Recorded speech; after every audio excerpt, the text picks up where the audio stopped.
Bonjour, je suis Jennifer Tchakouté, la fondatrice de JT Business Stratégie. Je suis ravie de vous retrouver dans cette vidéo aujourd'hui.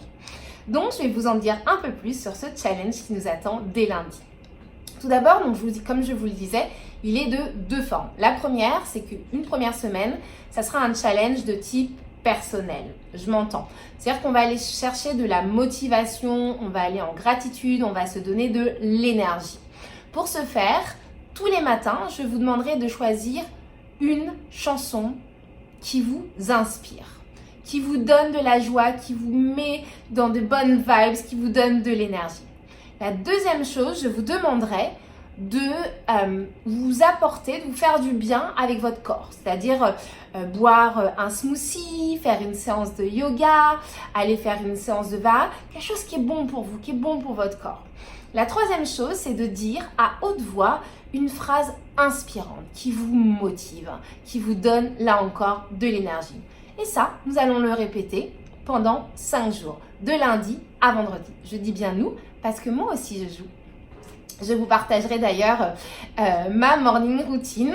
N'hésitez pas surtout à la partager également dans les commentaires des posts que je ferai, parce que ça m'intéresse de savoir qu'est-ce que vous avez comme morning routine.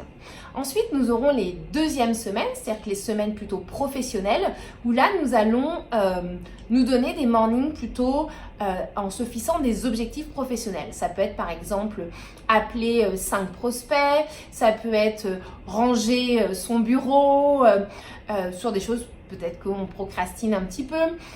Si on est en train de lancer son projet, ça pourrait être par exemple entreprendre les démarches nécessaires pour immatriculer son entreprise. Il y a tout un ensemble de choses qui seront possibles, mais chaque semaine, en fait, on regardera chaque jour où est-ce que vous en êtes, l'objectif, la réalisation, et on se donnera de la gratitude pour ce qui est fait. Parce que là encore, dans mon activité de conseil, de coach, je m'aperçois souvent, les porteurs de projets, les chefs d'entreprise, qu'est-ce qu'ils regardent, moi aussi d'ailleurs, c'est qu'est-ce qui reste à faire. On oublie trop souvent de regarder ce que nous avons fait. Donc, pendant ce mois, nous allons nous donner de la gratitude. C'est important, je dirais même que c'est vital. N'hésitez surtout pas à télécharger l'outil de suivi de réalisation qui vous aidera